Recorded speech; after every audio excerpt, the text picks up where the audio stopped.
Welcome back to Just Chattin', and this is the series of videos we do on Thursday and Sunday evenings just for our own entertainment.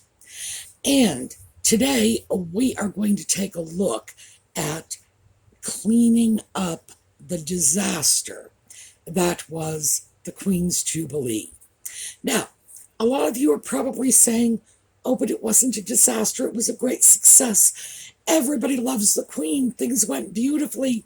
Yes, but it wasn't a great success for everyone, as we know.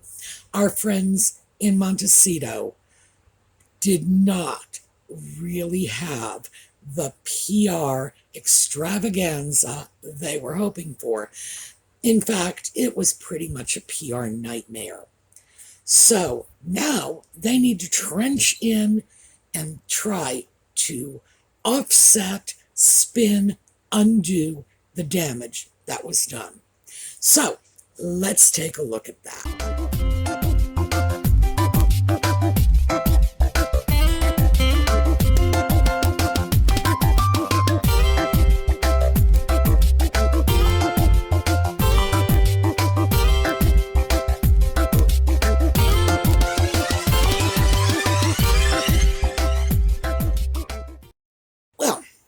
For starters, really for starters, we have company. So now that we've acknowledged you, go run along and play.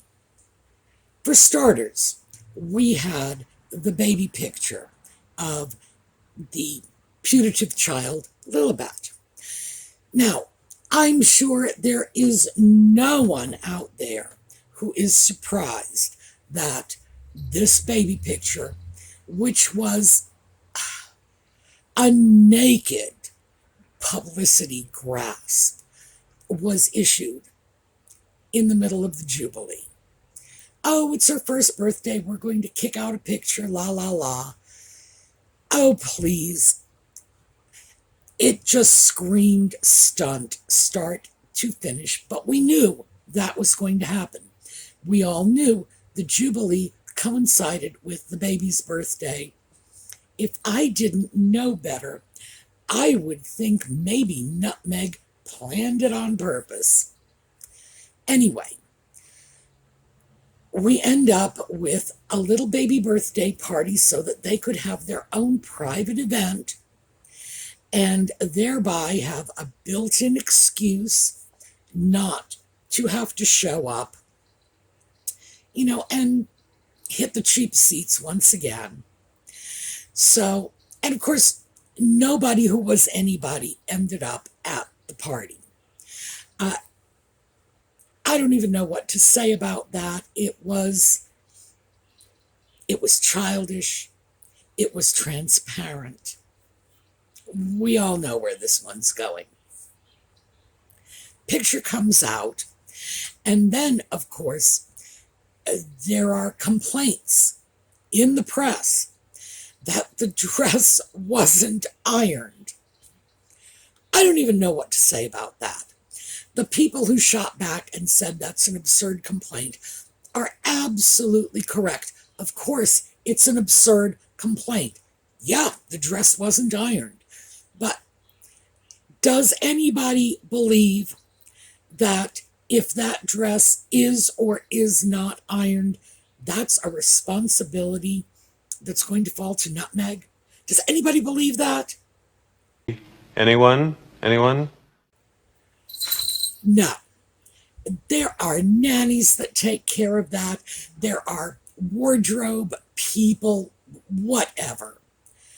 This is something that the servants take care of. And yeah, maybe somebody was asleep at the switch. Who knows? Quite frankly, it could be one of those weird little, new age dresses that are meant to be wrinkled. When I was a child, I know back in the horse and buggy days, we wore starched crinolines and organzas and whatever else, and everything was ironed and starched to the point where it could stand up on its own. You didn't need to wear the dress. The dress could go to the party without you. I mean, really, it was just that way. It's not that way anymore. kids don't have to wear starched pinafores and starched collars. So I agree. That was a ridiculous and frivolous complaint.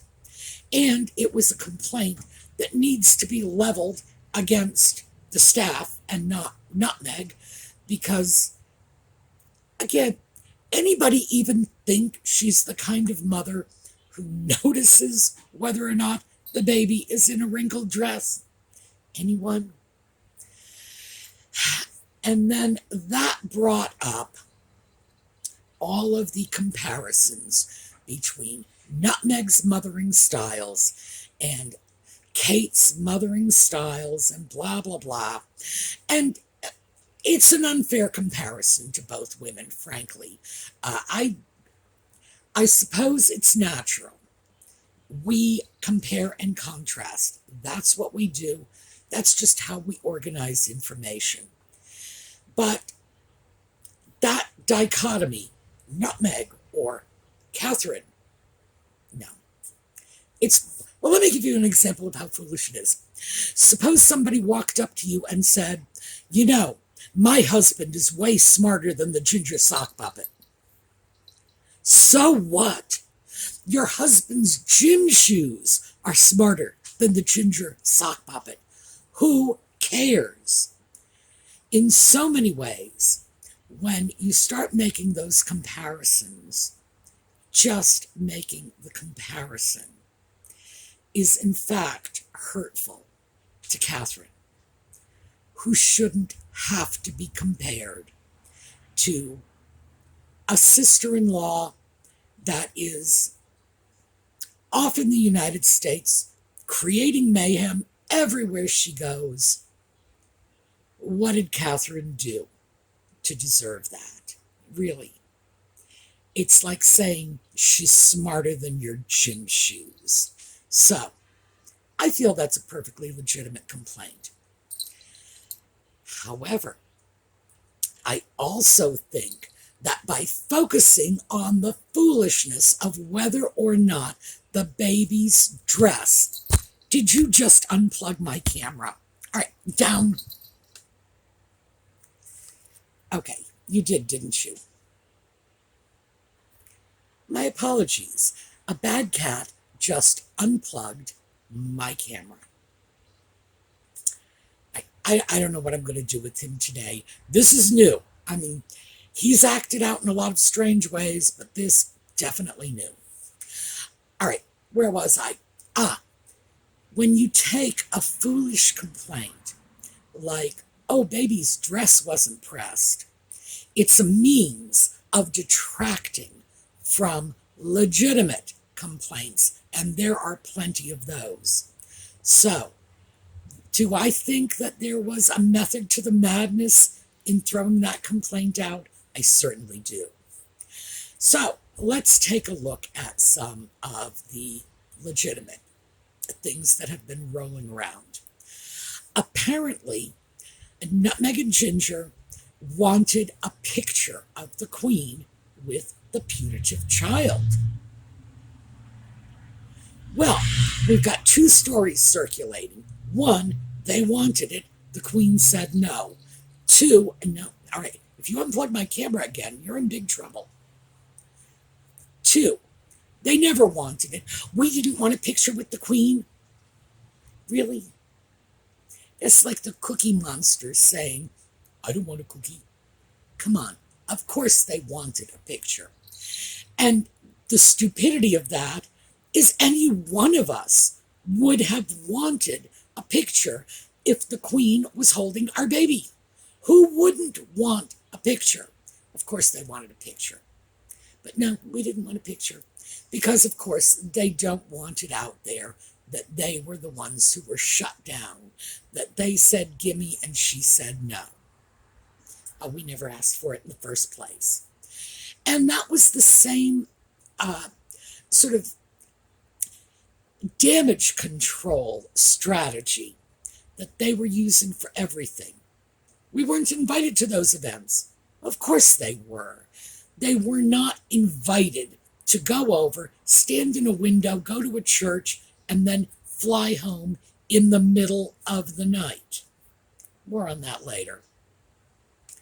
But it simply doesn't even make sense. And that's one of the great things about these two. Their stories just don't make sense. That's all there is to it. Of course they were invited, but after what happened at the cathedral, the booing, being shunted over to the other side of the room with the distant relatives, Princess Margaret's daughter. I mean, come on. The fact is, they slunk off in the dead of night because they did not want to continue to stay if they were not going to be handed the keys to the kingdom.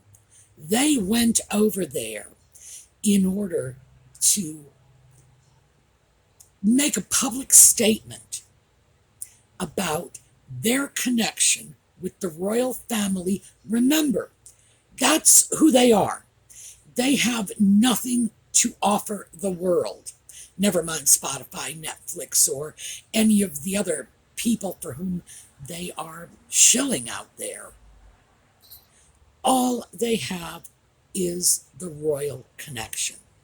And if they are going to be perceived as second or third-rate royals, and I would have to say, we're not even looking at second-rate royals.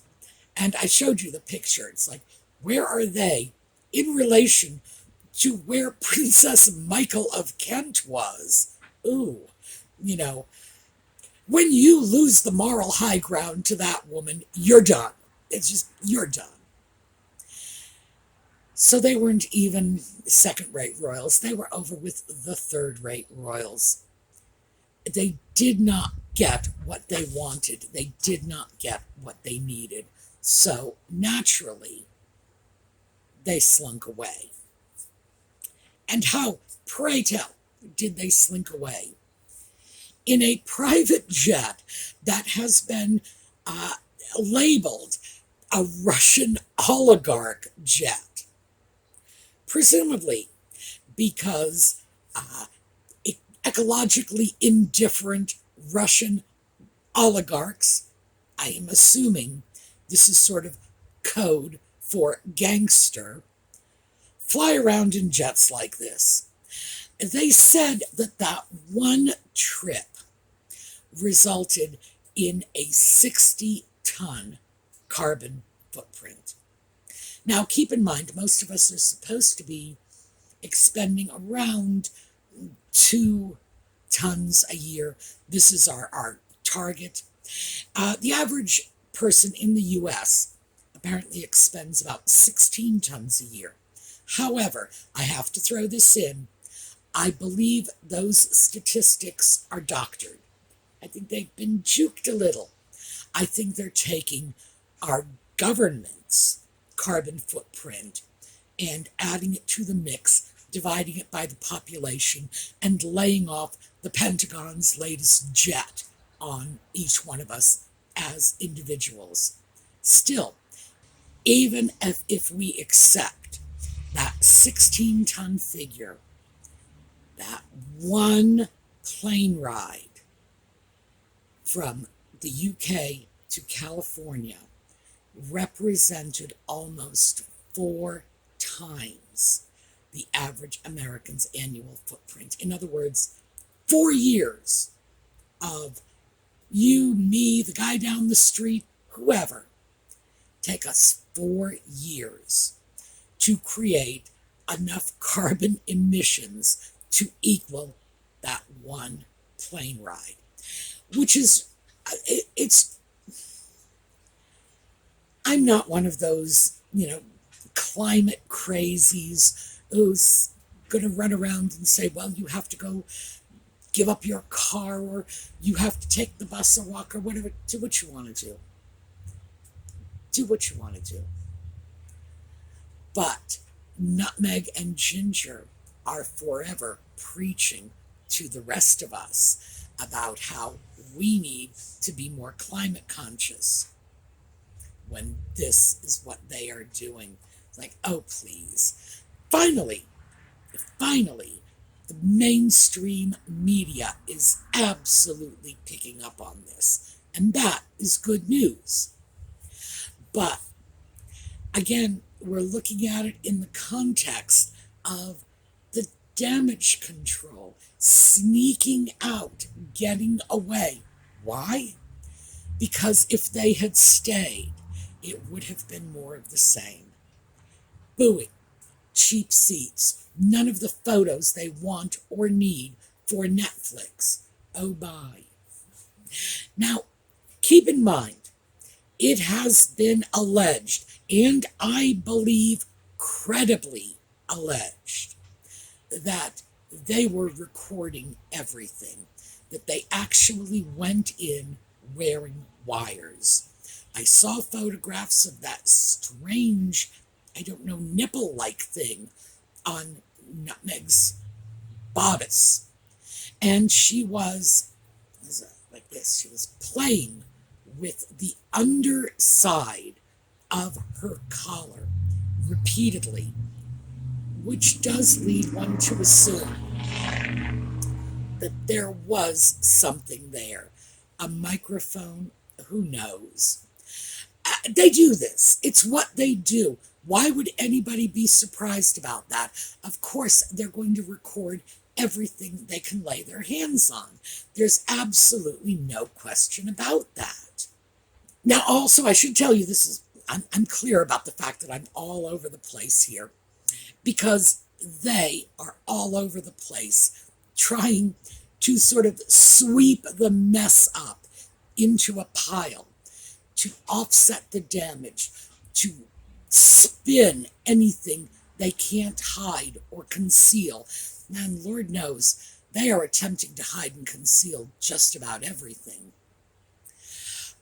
One of the really interesting things that came out, and this is going back to the picture of the putative child, is, oh look, the Lilibet baby has red hair. Does she? Seriously, does she?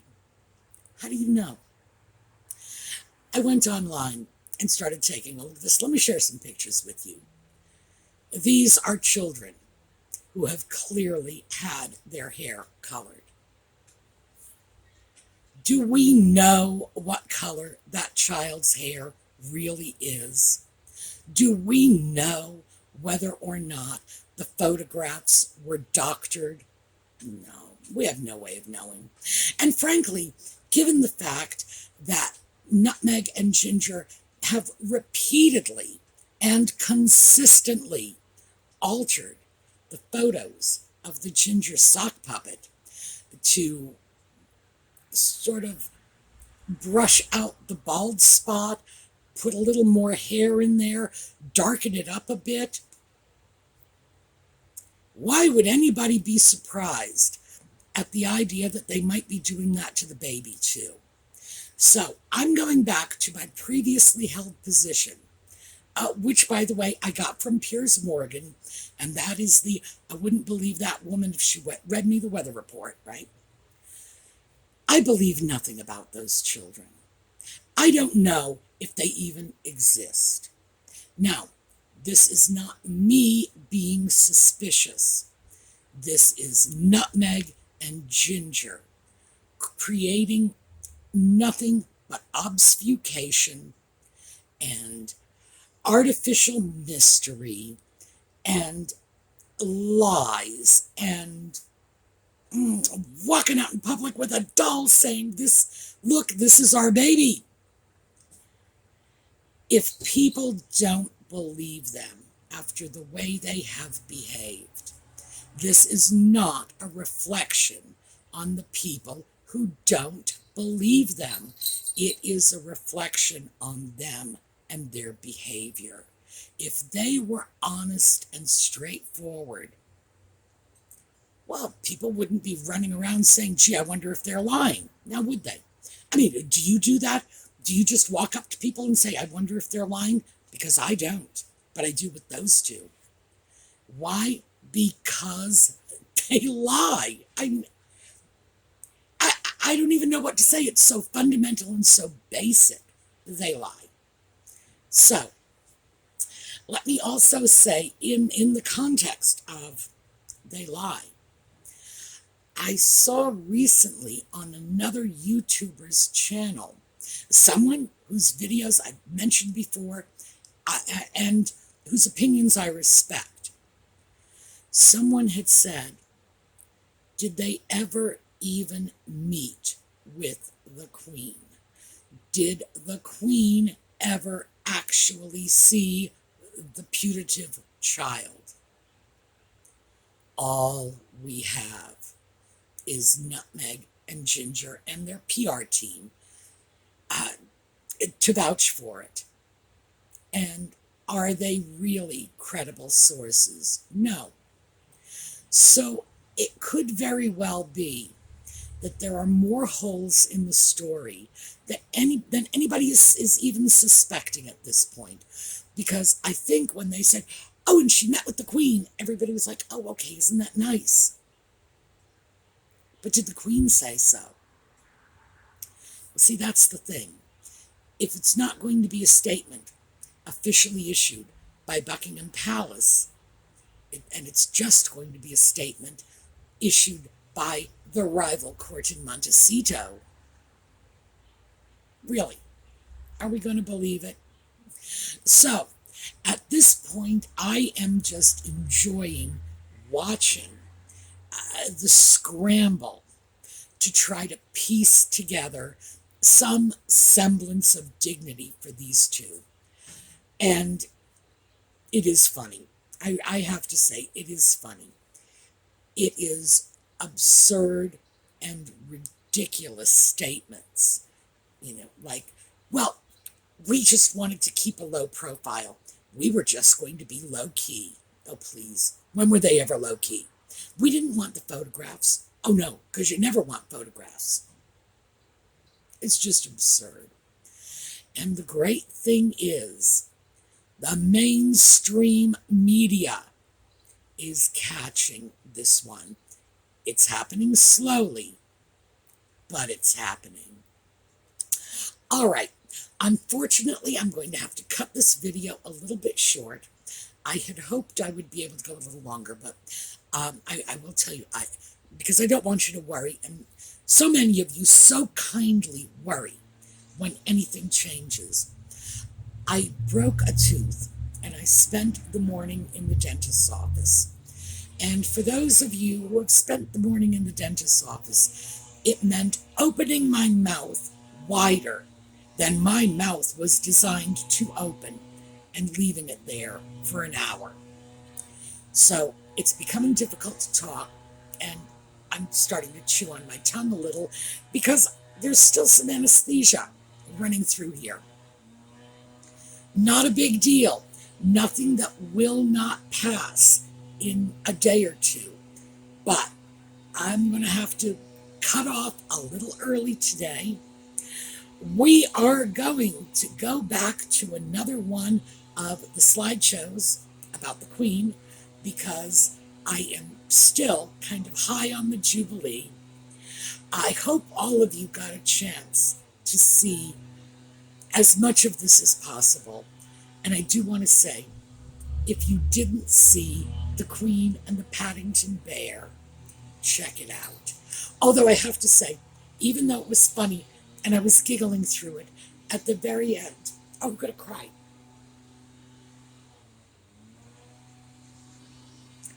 At the very end, when the bear says, thank you for everything, oh, I cried.